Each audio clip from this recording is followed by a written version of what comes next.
Bom Renan, dia, pré-candidato. Você tem um discurso bastante antissistema. Não, pode ficar à vontade. Você tem um discurso bastante antissistema, né? É o senhor e a missão. E o senhor também tem vindo a muitos eventos bastante tradicionais e institucionais, né? Tanto da política, da economia, enfim. Como é que tem sido... Como é essa estratégia, né? De se manter, tentar se manter um pouco à parte da política, mas ao mesmo tempo agora tá querendo fazer parte, né? De um lugar institucional, assim. Eu acho que não tem... Primeiro, não tem contradição, e dois, eu não sou do sistema. Eu montei um partido, eu sou presidente de um partido. Eu quero reformar o sistema.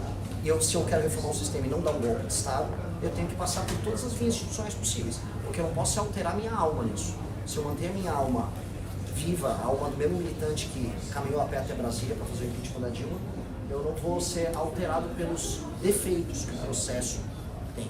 E sim, temos visto de nascer em muitas instituições.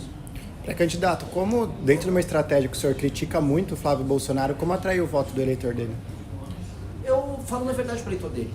Veja, não só os candidatos erram, mas a direita brasileira inteira errou em ser leniente e condescendente não só com as falhas do Bolsonaro, mas com os crimes cometidos pela família.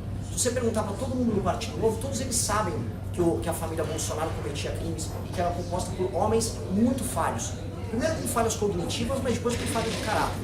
Se perguntar para o restante da direita brasileira, membros que estão no PL, ex-membros do meu próprio movimento, todos sabem disso.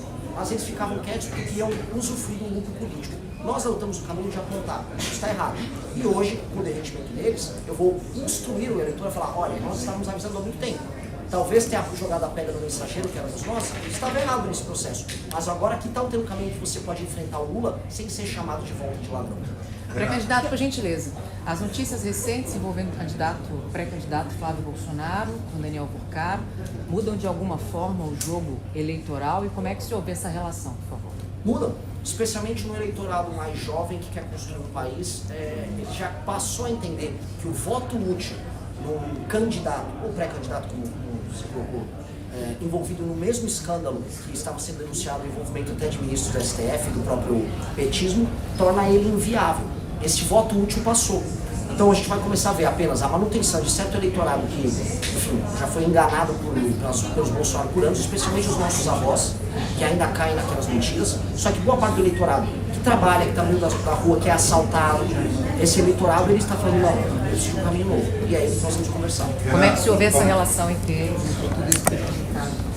A relação umbilical já era durante o governo Bolsonaro. Não pode esquecer que, por mais que o Banco Master começa com esse plano de 10 sexta lá na Bahia com o PT, ele se desenvolve durante o governo dele. A ANP, emitida pelo governo Bolsonaro, acelerou a emissão do 3 sexta, aumentou o tamanho do combo. As relações sempre foram muito próximas, como são próximas hoje do governo petista. Então, natural que o Flávio Bolsonaro sempre foi um filho lobista da família, um filho envolvido nos negócios da família, porque ele tivesse envolvido no escândalo do Master. Como estará envolvido no escândalo do SS, todo mundo vai ver. Através do Willer Tomás e a sócia do escritório dele. Renan, hoje você tem entre 1 a 2% das intenções de voto nas pesquisas, Não 3 a 4, né? Não tem. Queria saber como fazer a tua candidatura ganhar mais tração, como você pretende, qual é a estratégia para que você apareça cada vez mais no meio político, conseguir arrancar votos tanto do Flávio quanto do Caiado, por exemplo. Eu tenho de 3 a 7% de acordo. Da Datafolha até a Atlas. 1% já foi. Eu já ultrapassei uma parte das pesquisas os atuais governadores, sem ter estrutura alguma. Falando apenas, até fazendo um link para uma das perguntas anteriores, falando a verdade. Não à toa que eu lidero entre os mais jovens. Como vencer? Quem me conhece, vota em mim. Não à toa que as pessoas mais jovens me conhecem, eu estou em primeiro entre o público de 16 a 24 anos. Hoje, no público de 25 a 35 de acordo com Atlas, eu tenho 12%. É justamente o público que mais me conhece. Aos poucos, agora que tenho acesso à mídia, à imprensa, outras pessoas vão me conhecer. Vão entender que ser de direita pode significar também ter projeto e ter caráter. O nome do partido na candidatura ao governo do estado de São Paulo ainda está em discussão? Por enquanto, nós temos o pré-candidato aqui em Catalunha, apontado. Nós podemos ter surpresas, surpresas são sempre bem-vindas, desde que não seja uma ligação cortada. O senhor falou numa entrevista da Leste, lá, se de certa forma, uma direita estendente, conversa com o teto de bar, fazendo uma crítica, né, como a direita se coloca nas mídias sociais. E também é algo que o MPL usou para ganhar todo o espaço que ganhou, e acho que o senhor já reconheceu que errou. Só que o senhor continua com algumas falas que parecem ser para viralizar, né? Que são vistas como radicais, como separar o Rio de Janeiro, separar o Maranhão, que o criminoso do PCC, o Mano Vermelho, não tem direito ao processo de defesa, enfim. Essa tática também é para viralizar? Eu só estou certo. Eu estou com razão. Vou pegar uma outra. Eu não quero separar do direito do Brasil. Você tinha que ter acompanhado o vídeo. Eu estou falando em entregar o status de autonomia ao que era o antigo Estado da Guanabara, que deixou de existir de maneira ilegal durante a ditadura militar. O Estado da Guanabara significa o retorno de um protagonista do Rio de Janeiro, tal qual o Buenos Aires tem na Argentina, tal qual Hong Kong tem para os chineses, para que o Rio de Janeiro atenda a sua vocação histórica. Um lugar para receber turistas, para criar cultura, para produzir arte, trabalhar com desenvolvimento, para atrair startups. Maranhão, eu nunca falei em separar Maranhão do Brasil. Nunca ouvi isso. E, basicamente, oferecer um direito de exceção para membros do PCC e do Mano Vermelho é o que qualquer país sério faria com facções terroristas que, vamos ser bem claro, que matam dezenas de pessoas todos os dias. Isso não é a minha opinião, isso são todos os relatórios que nós temos que mostram que boa parte dos homicídios cometidos no Brasil são cometidos em guerras faccionais. Mas não temos essa estratégia política, né? Não é uma estratégia política, é política pública. Tanto que se fosse meramente estratégia política, eu não falaria, por exemplo, que eu vou fazer uma nova reforma da Previdência. E tirar voto. É porque eu estou certo que eu preciso fazer uma reforma da Previdência, assim como eu estou certo que eu preciso aumentar a relevância do Rio de Janeiro, porque ele é a porta de entrada do Brasil para o mundo. Entende? Algumas vão ser mais populares, outras não. Mas eu vou falar elas de qualquer forma. E é só uma coisa, só para prosseguir. Veja, você ser polêmico não é problema. Você ter uma boa capacidade de comunicação não é problema. Havia uma propaganda nos anos 90 da PNL que era: potência não é nada sem controle. Ser só potência, ou seja, ser só barulho em rede, não serve para nada se você não tiver o controle. Basta ver o Pablo Marçal, que era potente em redes, mas era um completo pateta, fora que era um estelionatário. Então, eu não estou aqui para isso. Pré-candidato, o senhor acabou de falar que o Comando Vermelho e o PCC são terroristas. Isso significa dizer que o senhor apoia a ideia de que a administração americana declare essas facções como sendo terroristas? Ou o senhor teme consequências para a soberania do país? Eu não ligo para a opinião americana sobre isso, eu sou uma questão brasileira. É só que ela tem consequências. Ela não vai ter consequência nenhuma, porque os Estados Unidos já consideraram outras organizações da Europa como terroristas e não pode expor invasões a elas. Nós estamos na América Latina E daí, eu como um latino-americano, eu como futuro presidente do Brasil, não vou permitir nenhuma invasão às nossas prerrogativas. Até porque a Europa também costuma fazer essas invasões às nossas prerrogativas. Ela pode vir do Macron lá da França, como pode vir do Trump. Basta ver a atuação com as ONGs francesas sobre o nosso petróleo na margem equatorial. Em ambos os casos eu não vou permitir. Quem vai resolver o crime organizado no Brasil serão os brasileiros. E não é nem as Forças Armadas, serão as polícias, junto ao comando do presidente da República, em atuação conjunta com os governadores. O senhor, como pré-candidato da oposição, costuma apontar falhas do governo. O senhor conseguiria apontar acertos? Ele vai acabar daqui a pouco. Só um acerto. Mas eu vou falar, para não parecer que eu sou crica, eu acho que a política de tirar celulares das salas de aula dos alunos eu defendo sim. E gostaria de ver o governo muito mais duro na questão dos enfrentamentos às casas de aposta virtuais. Eles andavam com isso, eu esperava que durasse mais. Aqui, peguei dois biscoitos pro Lula. Em relação a essa dinâmica de voto útil que é feita aqui, principalmente contra o presidente Lula, como você vê a tua chance diante do próprio nessas Total. Se eu for pro segundo turno, eu vou cumprir o destino que eu tinha escrito quando tinha em 89, que meu pai, na final do Campeonato Brasileiro, contra o Lula, torcia pro São Paulo, o Lula foi lá torcer pro Vasco. Meu pai falou: esse aqui é o Lula, fala o que o papai disse pra ele na TV. Eu mandei o Lula ir para um lugar, sendo uma criancinha, eu vou poder reencontrar alguns debates, e eu vou derrotá-lo não apenas apontando para ele, apontando os crimes que ele cometeu. Eu vou mostrar que a minha geração tem um projeto melhor do que o projeto, ou melhor, do que a ausência de projeto que a geração dele nos negou. Eu faço parte de uma geração que não conseguiu comprar apartamento, que não consegue comprar um carro direito, porque a geração dele errou, e eles falharam. Eu vivo, desde que eu completei meus 18 anos, quase toda a minha vida madura enquanto adulto, sob o governo do PT. E isso fracassou. Eu não quero mais, minha geração já não aguenta mais fracasso. Então eu vou provar, eu vou mostrar para ele que ele fracassou, eu vou liderar as pessoas para o enfrentamento contra ele e vou dar um banho nele. Você vê chance, se houver mais derretimento do Flávio desse mundo? O derretimento do Flávio é natural. O bolsonarismo do Flávio só estava se sustentando através da ideia de que ele era a única força capaz de vencer o PT. ele já não tinha nenhuma capacidade moral de enfrentar ninguém. E mais do que isso, o Flávio Bolsonaro, em grande medida, já estava fugindo de ter propostas. O pai dele trazia pelo menos um ícone, um símbolo na cabeça das pessoas de que ele era um corajoso que enfrentava o sistema. O Flávio nem isso. Ele tem todos os defeitos do pai e nenhuma das qualidades do cacete. Nesse sentido, ele já era muito fraco. Hoje, até a ideia de que eles são os únicos capazes de enfrentar o PT passou. Então, agora a gente tem que conversar com o eleitor e explicar, olha, dá para derrotar o PT, dá para enfrentar os caras, e dá para fazer isso sem parecer um tolo, tratando o eleitor também como um tolo, na maior parte do tempo.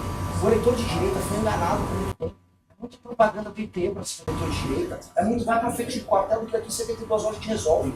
O eleitor de direita faz parte do Brasil que trabalha e produz. Isso aqui é estatístico, eu estou trazendo dados. Boa parte do eleitorado do centro-sul do Brasil vota mais à direita e esse eleitor foi tratado como um pateta. Não dá mais conta para A direita é democrática no Brasil? A direita é democrática. Na verdade, não há, ainda vou dar outra provocação. Não há nada mais democrático que o fenômeno do bolsonarismo. O fenômeno de massas surgindo de baixo para cima. Altamente democrático.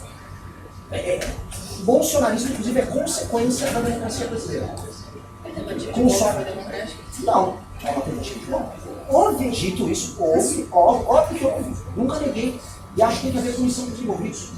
Dito isso, entenda uma coisa. O bolsonarismo é uma das coisas mais democráticas que aconteceu no Brasil. Se você entender democracia como um processo em que as pessoas formam suas consciências e criam grupos políticos, o bolsonarismo veio de baixo, sem grana, ouvindo uma demanda reprimida na sociedade civil que era negada pelas elites, até porque o sistema político brasileiro pode ser tudo menos democrático. A base da democracia brasileira é compra de voto nos eleitores e sistema fechado junto a cartórios, que são os tais partidos políticos, não são partidos. O bolsonarismo foi uma força democrática. O problema era um problema de liderança. A liderança era frágil, não sabia o que fazer com aquela dádiva que foi a população brasileira falando, vá, Bolsonaro, faça algo. Ele não sabia o que fazer. Como você vê a proporção das perdas dadas nessa? A gente foi favorável à dosimetria. Houve uma desproporção, porque o processo como tudo foi um processo político. E aí, falando em direito penal político, até pegando o gancho na sua colega, o Alexandre de Moraes levou para os investigados ali no dia 8, e o próprio Bolsonaro, o conceito de direito penal político, relativizando o direito de defesa. Eu acho que isso tem que ser feito por conta do E essas pessoas, como ficou uma questão política, porque ninguém vai falar que o processo que aquelas pessoas passaram é um processo que formalmente estava correto, terá que ser um caminho político para resolver isso, porque houve cometimento de crime, ninguém invade prédios públicos, taca fogo em prédios públicos, quebra as coisas, estava lá, não fez nada, eu não fiz nada, não, elas terão que ser punidas, mas as punições estão desproporcionais e a forma que é também foi punida. Quais medidas concretas o senhor tem para a economia, para fazer com que então, a sua geração consiga comprar apartamento, consiga, porque esse é um fenômeno mundial, né? O crescimento dessa geração é um fenômeno mundial. O que você tem de concreto para fazer no Brasil para melhorar a situação financeira dessa? A da minha geração aqui, por exemplo, é pior do que os outros, porque os outros, se falar de prejuízo, até ficar no bico, né? A gente nem isso. A gente tem isso. Se for pegar, por exemplo, a questão da affordability, que elegeu um mandame lá em Nova York, as pessoas não conseguem pagar o aluguel do apartamento. Aqui as pessoas mais humildes vivem em favelas. Tem apartamento que ela reclamar que não tem, ela tem acesso. A situação aqui é desesperadora. Pois bem, dado esse diagnóstico, o que fazer? Primeiro, ajuste fiscal ligado na despesa. A gente fala, por exemplo, no pacto que as gerações mais novas estão se ferrando pagando a conta dos anteriores. Agora a nossa, todos os pressupostos de funcionamento, por exemplo, dessa questão previdenciária, são mais doentios do que qualquer nação do primeiro mundo e incomparavelmente piores do que as nações que nós concorremos no dito terceiro mundo. Nós temos reajustes que não fazem sentido, privilégios mais absurdos. Nós também temos uma máquina pública que gasta demais e faz com que a gente tenha impostos altos, juros altos, serviços ruins, crescimento econômico baixo, tudo isso ao mesmo tempo.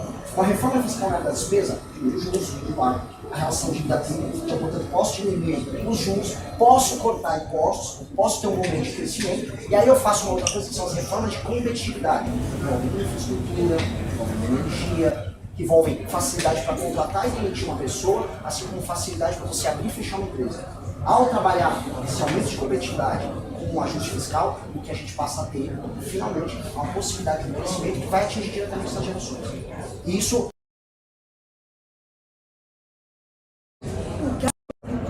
gigantesco do Brasil e é fruto de empresas que têm discurso totalmente contraditório, pedindo mais políticas mais liberais, enquanto elas se beneficiam deste gasto tributário. Como você pretende equacionar essa Inclusive, para não parecer que eu estou só de conversa.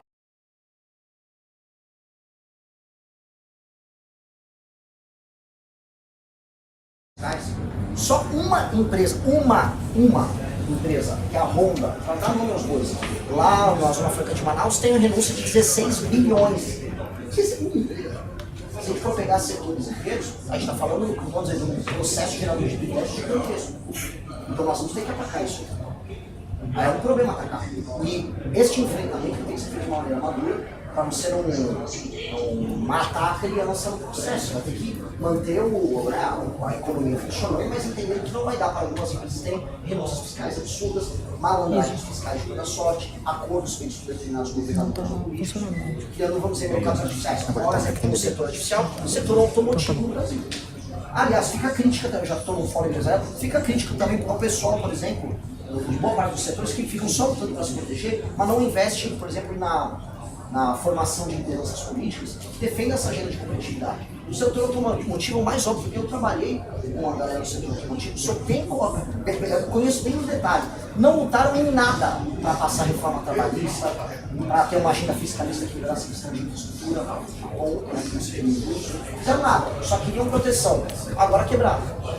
E a operação contenção que foi planificada pelo governador Caiado, da Rio de Janeiro, que foi a mais letal da história do país, 125, 122 mortos no final do ano passado. Qual é a sua opinião a respeito? Eu gosto muito de ver aqueles caras mortos. Eu acho, eu como uma parte dos brasileiros, a gente fica muito feliz. Só que aquilo, sem alteração das leis penais, leis de execução penal, sem você ter um direito penal único, ou seja, um regime de exceção para aquelas pessoas, aquilo se torna enxugada de porque aquela área é recuperada logo em seguida pelo próprio organizado. E não dá, a própria experiência da Supervesa no Rio de Janeiro mostra isso. Não dá para você fazer uma operação com as leis atuais colocando apenas com os governadores. Ou o governo federal vai precisar trabalhar disso. E olha só, uma coisa que é muito bonita. Pode ser a guerra da nossa geração. A retomada das regiões mais pobres do Brasil, que hoje estão sendo tomadas pelo fundo organizado, e não são só as favelas do Rio. São as cidades pequenas do interior do Nordeste, e é uma retomada que vai libertar justamente os brasileiros mais pobres. E aí a gente vai poder inserir eles na economia, levar dignidade. Então, eu vejo com alegria o fim do meu inimigo organizado. Mas a maneira como está sendo feita é enxugadinho. Pré-candidato, você falou de ajuste fiscal. Como dentro das suas propostas fica o Bolsa Família? O senhor defende o corte, mudança de mecanismos? Primeiro, pente fino. Segundo, municípios. A gente vai só ver qual o percentual. Porque o município tem mais de 90% da população com Bolsa Família. No Nordeste, 40% dos municípios estão com Bolsa Família. Alguns lugares, a gente levar à frente de trabalho, igual o presidente Roosevelt fez nos Estados Unidos durante a crise de 29. A gente tem um projeto de trabalho muito bem feito, muito legal, trazendo alternativa de emprego, até porque aquela pessoa precisa começar, especialmente nos rincões do Brasil. Eu pude ver isso quando eu dei uma reunião. Tem pessoas que nunca tiveram um emprego. No máximo fizeram um bico.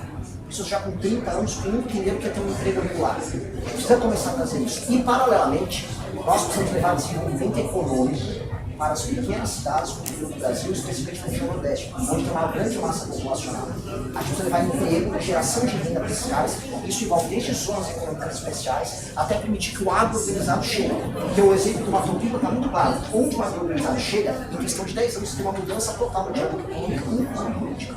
E o governo federal, em vez de ajudar esse processo a acelerar, ele atrapalha. A Bahia é um exemplo disso. O agro já podia estar bem mais avançado, tanto na região sul quanto na região oeste. Mas o governo fica lá juntando o quilombola indígena para ficar invadindo propriedade, para querer demarcar a terra, impedir o desenvolvimento econômico das pessoas que vivem ali. Então nós vamos ter um governo que vai atuar, porque se eu altero essa dinâmica econômica das regiões mais do Brasil, eu torno elas parte da solução. É por isso que o meu slogan, boa parte do tempo dessa campanha, foi o Nordeste a solução. Até apareceu o Flávio Bolsonaro dançando, repetindo a mesma coisa. Eu não entendi até agora o que fazer. Tá bom, pessoal? Inscreva-se no canal e faça parte dessa missão. Compartilhe esse vídeo com quem também quer ver o Brasil mudar. O futuro é glorioso.